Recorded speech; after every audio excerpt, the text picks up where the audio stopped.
Hi, everyone. This is Stephen from Catherine Macaulay Center. This is a presentation about Dari and Pashto, the official languages, both of them, of Afghanistan. And now we have many Afghan people here now, and it is useful and helpful information to know about their official languages because all of our students that I can think of and people we work with at Catherine Macaulay Center who are born and raised in Afghanistan speak Dari or Pashto or both, and these are the official languages of Afghanistan.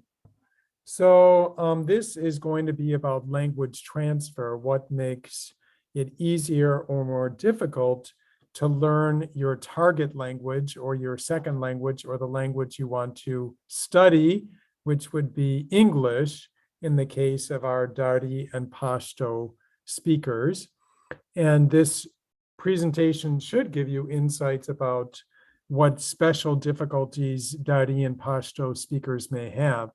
So when we learn a language, we have what's called language transfer. It can be positive, it can be negative. Positive, as you can probably intuit, means it facilitates language learning. It makes it easier. If the cognates of words are similar or even the same, although the pronunciation may be different, if they are the similar words or the same, that would be easier to learn the language. If the linguistic structure is the same or similar, it would be easier to learn a language, of course. And if the language you're trying to learn is a prestige language, many people want to speak it, it's a useful language, or it's the national language, that would facilitate language learning. If you're learning a language that doesn't have similar cognates or like words, word structure, or the structure of the language linguistically or grammatically is different, or it's considered a foreign language, or it's so strange or different, that would hinder language learning, or you wouldn't have much motivation to learn it. That would certainly hinder language learning.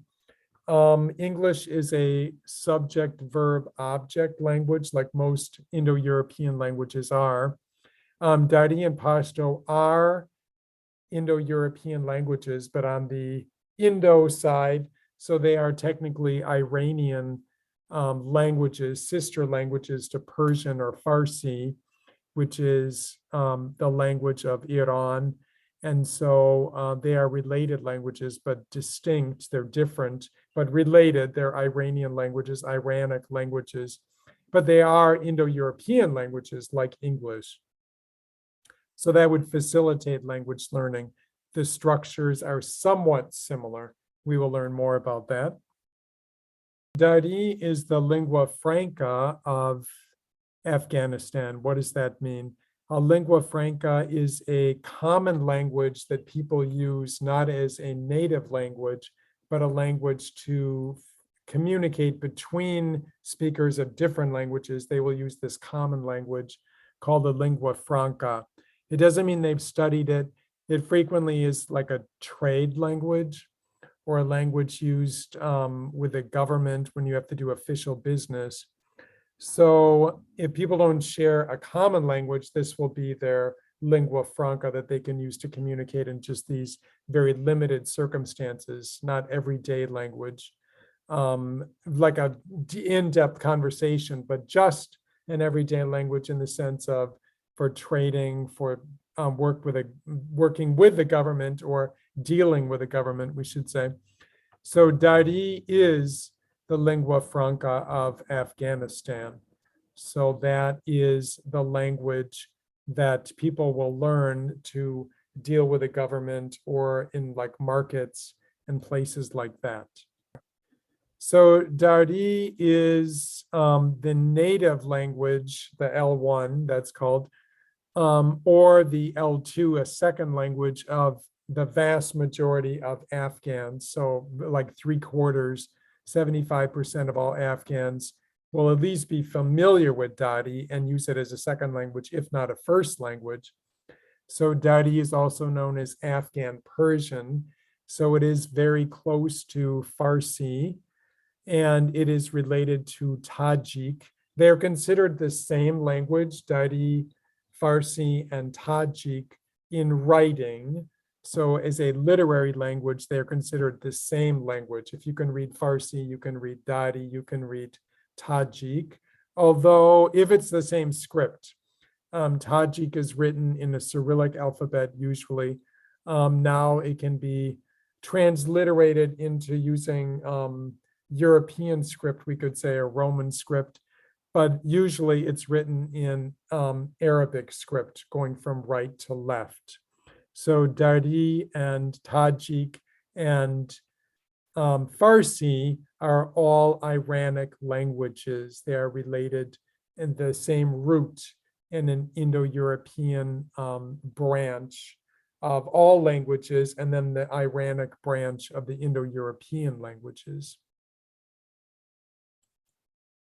So Dari, again, is a lingua franca, and most education, not all, but most education in Afghanistan is in Dari. So the writing and the grammar are the same as Farsi, and the writing goes from right to left in an Arabic script, but it's not related to Arabic at all. It is, again, an Iranic language, so it is related to Farsi, very close to Farsi. And in writing, it's the same as Farsi. So what they use in Iran, the Islamic Republic of Iran, in like Tehran is the capital, Dari would be the same language in writing. So it is the language of education in Afghanistan. Dari also happened to be the language of the Mughal Empire, South Asia, so what is now Pakistan, which shares a border with Afghanistan, and what is now India and Bangladesh, and maybe parts of the north in the Hindu Kush, the Himalayas, those mountains at the very top of South Asia. So that whole empire, the Mughal Empire, they used what we would call Dari. So that was a very prominent language, but also a very conservative one. So it's more conservative than Farsi, has had more changes over the years. So Pashto has 50 million native speakers, and they are mainly in Afghanistan, and Pakistan. So those border areas in southeastern Afghanistan and northwestern Pakistan are the areas that the Pashtun people live, who speak Pashto. And so about 50 or so of our Catherine McCauley Center students, including on the waiting list, waiting for a tutor, are native speakers of Pashto.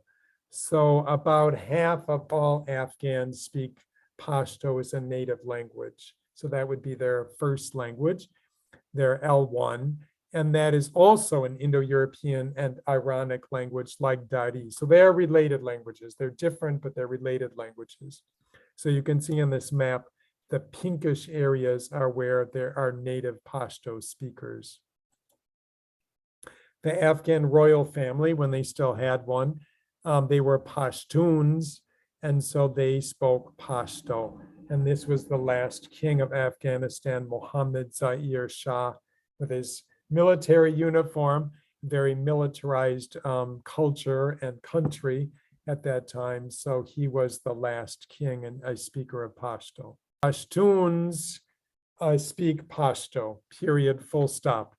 So the Pashtuns are the largest ethnic group in Afghanistan and Afghanistan. So there are many, many ethnicities, but the Pashtun ethnicity is the largest one, the largest tribe or grouping within Afghanistan. So they are, to a person, just about Sunni Muslims. They are adherents of the Pashtunwali, which is the common social code, which is probably more important than any of the Afghan laws, actually, the federal or even provincial laws. The Pashtunwali is really what people live by. So you may have heard the word jirga. The jirgas are the local tribal councils, and these are very prominent within the Pashtun community still to this day. Most Pashtuns are sedentary farmers in Iowa. We certainly know about that.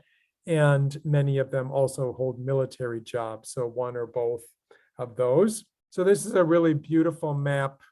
We can see how language everywhere in the world, but especially in Afghanistan, that it aligns with spoken language.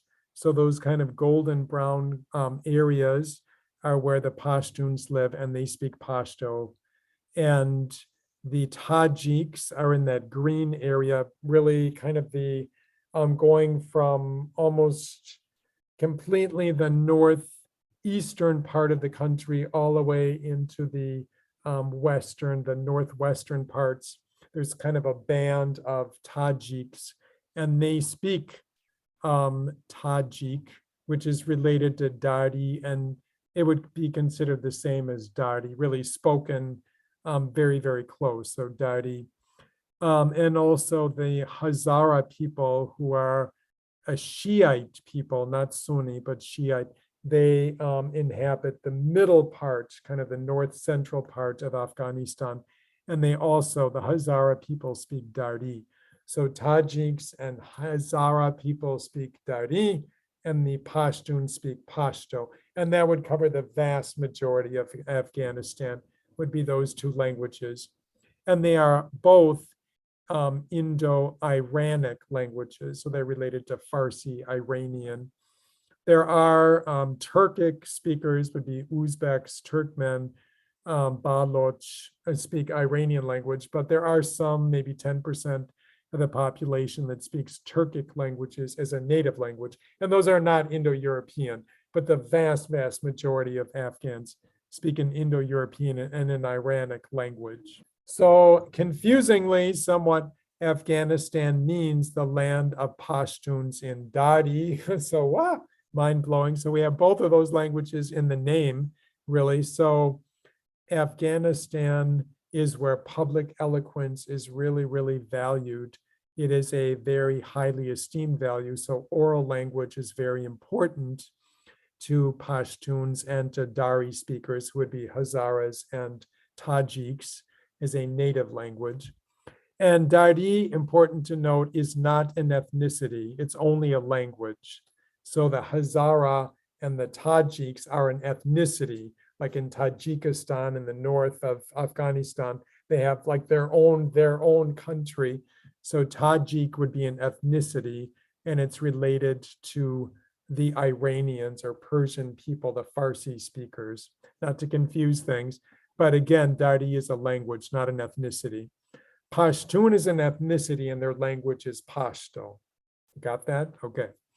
So there are men who work here who are born and raised in Afghanistan who speak Dari as a native language, and others who speak Pashto as a native language. And they recite poetry. They love doing that. They have wives and children, so it's still a manly thing to do, but that is actually a fairly common thing in Afghan culture in general. Most Afghans are from rural areas. They're not from the big wicked city of Kabul or Mazar-e-Sharif or any of those. So government is really localized. We have the 3 M's, the Malik, the head man, and it's always a man. And the mullah, you probably heard that word, is the Islamic teacher. These are Muslim people, mainly Sunni, although again, the Hazara are Sunni, or Shia as a rule, and almost all other Afghans are Sunni Muslims, but they're all Muslims. But the Hazara are Shia, and the Pashtuns and the Tajiks would be Sunni. So we have our Malik, the mullah, and then the mirab, and for farmers, and in a very dry, kind of rocky, mountainous country, water is really, really crucial and important for your livelihood.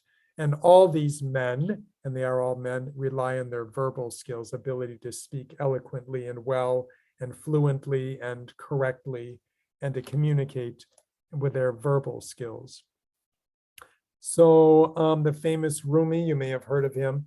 He was a famous poet and an Islamic leader, and he was from what is now Afghanistan. So he said, one of his many famous quotes, "You were born with wings, why prefer to crawl through life?" So use those wings that you were born with. So a little bit more about Pashto and Dari together. The U.S. Military Language School in Monterey, California, is one of the top, if not the top language school, at least in the United States, as far as training goes. They take it very seriously. That's what they do. So in the military language school, Pashto training to learn to be fluent in Pashto takes over a year of really, really intense study. And that would be similar to Arabic or Mandarin Chinese. That takes over a year to really get to know those well, the writing and reading and speaking and listening. And then Dari only takes almost a year, or 48 weeks, let's say. So a good almost a year. So Pashto is a little bit more difficult grammatically. Dari and Pashto are both Iranian again. They are subject, object, verb languages like Arabic or Hebrew. Unlike English, which is subject, verb, object, these are subject, object, verb languages. You end with a verb usually. The verbs similar to English and other Indo-European languages, they are tensed, so they have time. So there's a past, there's a present, there's a future in Dari and Pashto, as well as in English, as we know. There's also a perfect tense. So I have been to Mexico.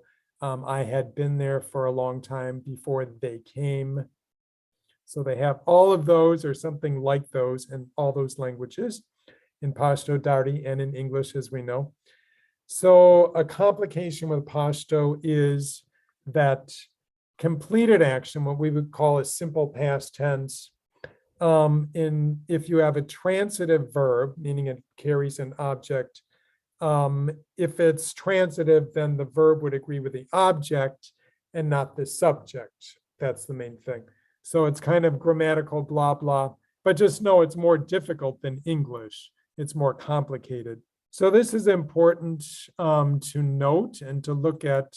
So again, there's positive and there's negative language transfer. And with Dari and Pashto, they are Indo-European like English, but English is Germanic. Dari and Pashto are Iranic from like Iran area, related to Persian, but not quite the same. So those would be negative language transfer. It would make learning English more difficult, actually, because it's from a different branch of this same language kind of cluster. Again, they are subject, object, verb. It ends with a verb. In English, we have the verb right in the middle. It's very prominent. Maybe it's prominent also in Dari and Pashto, but it's at the end of an utterance or statement or sentence. We do have the same tenses, the same understanding of them, let's say, with completed action, continuing action or action now in the present, and then perfect tense is something that happened before but is still true or valid somehow. They agree in subject and number like English. Although there's more conjugations, let's say, in Dari and Pashto, like Spanish or French. Unlike English, we really have I walk, he walks. That's it for conjugations. Simple past, I went, you went, they went, everyone went. So in English, it's probably simpler. That might make language transfer easier, actually, because the grammar is simpler than Dari and Pashto, I would argue. There are transitive and intransitive verbs in all the languages, and all three, in Dari, Pashto, and in English. There is no indefinite article in Dari and Pashto, not a big deal. In English, we can say a book, an elephant, fine. There are many languages like Russian that don't have definite or indefinite articles, and they can be nuclear scientists and pediatric oncologists and do very difficult, demanding jobs without having an indefinite article. So they could have those kind of people who are very learned and smart, and in Dari and Pashto speakers, and they have no indefinite article. Oh, well, they do fine without one, but that might be a negative language transfer for learning English. It might be a little trickier. It's not a big deal. You can still speak very good English and not understand your articles very well, although it might get a little tricky, but there's other things you could focus on and prioritize, but there would be language transfer difficulties, we could say. And adjectives in English, as we know, the tall man, the pregnant woman, precede the nouns English is the weirdo language that does it that way. Most languages, I would say, that certainly the ones I know of, and most Indo-European languages, the adjective follows the noun. So the noun is kind of the focus, and then other stuff about it comes after, but in English it comes before. Don't know why. English, again, is the weirdo language that way.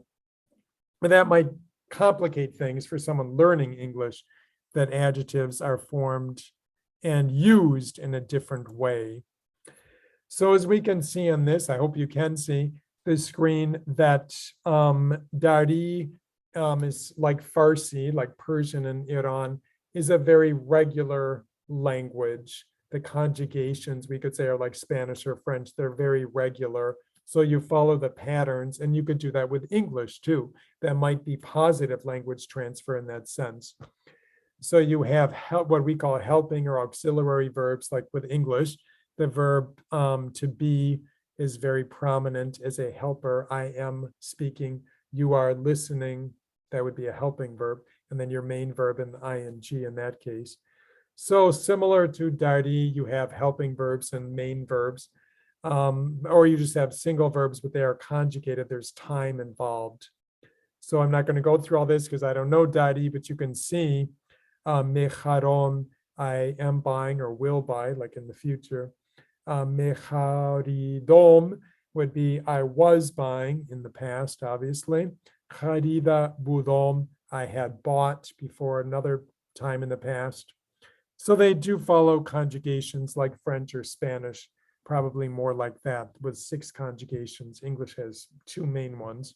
So there are many English words, or a fair amount of English words of Persian, Farsi/Dari origin and related to Pashto, like turban, torban, and khaki, the pants. Caravan, they use that in Turkish also. We know what a caravan is. So caravanserai would be the palace for the travelers. A caravanserai in English, we do have that word. It's somewhat obscure, but people might recognize it. So serendipity, great word, Persian origin. There are cognates in Persian and in English. So especially for family, it looks like, so madar, mother, pedar, father, somewhat similar sounding. Baradar, brother, dochtar, like daughter. Maybe that's where we get that word. We have common roots in the Indo-European. And then nam, name, and then dar, dor, dandan, like dientes in Spanish, or dent, or dentifrice in English, or a dentist. They're related words for this, teeth, or having to do with teeth. And then gaw, I guess, is cow, related word.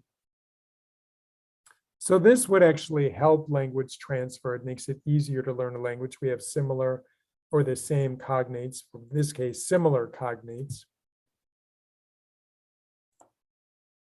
So negative language transfer, especially with Iranic languages like Dari and Pashto. Again, you end in the verb. In English, we have it nice in the middle, or nice for us, native English speakers, but different. So man sib michoram, would be the verb, come to eat. And I think it is sib is an apple. And then kitab is book in Swahili because of the Arabic traders, in Arabic certainly, in Turkish because of Islamic influence. And then in Dari and Pashto, kitab also means book, is a general word for book. So o kitab michadnad means he, she, it reads a book, but reads comes at the end. Again, that mich, I guess guttural sound would have to do with these present tense verbs, I think is how it goes. So Dari and Pashto speakers have many of the same issues. Anyone learning English as an adult, certainly, who is not literate especially, would have. So in English, similar to Dari and Pashto, but in a different way, we use auxiliary verbs. So to make negatives or ask questions in English, we need other verbs. And third, conditionals can be very difficult for English language learners anyway. So second and third can get really kind of obscure sounding. If I were you, I would sell the car. Second conditional. Third, if I had been born there, I would have done this or that or the other. So the forms can get more and more Baroque, I guess, in English, and that can be kind of tricky for non-natives. Modals, they do have something like that in Dari and Pashto, but in English, obviously you need to practice those and get used to those. Can, could, would, should, might, may, can, can't, must, those kind of words we call modals, and they give us more information about the action. Infinitives and gerunds, the form and the function. Unfortunately, with English language learners, infinitives and gerunds, you really just have to know through use that we say, I want to go. You can't say, I want going, but we do say smoking is bad for you. You can say, I like reading. You can also say, I like to read. So those are kind of tricky. They take practice. Okay. Many language learners of English need help with these. It's not only Dari and Pashto speakers, but maybe especially. So I just want to show you some of our materials we have specifically for emerging literacy, people learning how to read and write. And many of our Afghan friends do not know how to read and write at all or very well in Dari or Pashto. And so to learn English and reading and writing is really kind of a challenge. But we do have curriculum, and we have very talented, great tutors to help them with that. And these are some of the materials I think are very good materials for our emerging literacy students. So they use a lot of repetition, and you can learn how to form letters and patterns of speech, patterns of words, father, daughter, mother, family. So which letters go with the sounds, and they are not the same. So E sound can be an I, can be an E, can be a Y in English. So learning literacy can take a lot of practice and work, but we have good materials for that. And click, and there it is. So again, we have reading and writing and speaking and listening for the emerging literacy students, of which includes many of our Afghans, Dari and Pashto speakers. And we have a wonderful series. I think it's a great series called What's Next that we use for people who know some reading and writing, but they're still learning. And then these are very visual, but they also include the words. So I find it very helpful. So I hope this was a helpful presentation for you. So you have some background about Dari. Again, is a language, not an ethnicity, and it is a native language for Tajiks and Hazara people, which are ethnicities or tribes, groups within Afghanistan. About a third of Afghans use Dari as a native language. And then about half of Afghans are Pashtuns, and they use Pashto as a native language. And they are Indo-European languages, but they are Iranian. And their script is right to left using Arabic script. So they are very different in structure than English. And the sound structure, the phonetics are very different than English. So we are here to help them with that. Thanks for your attention and have a good day.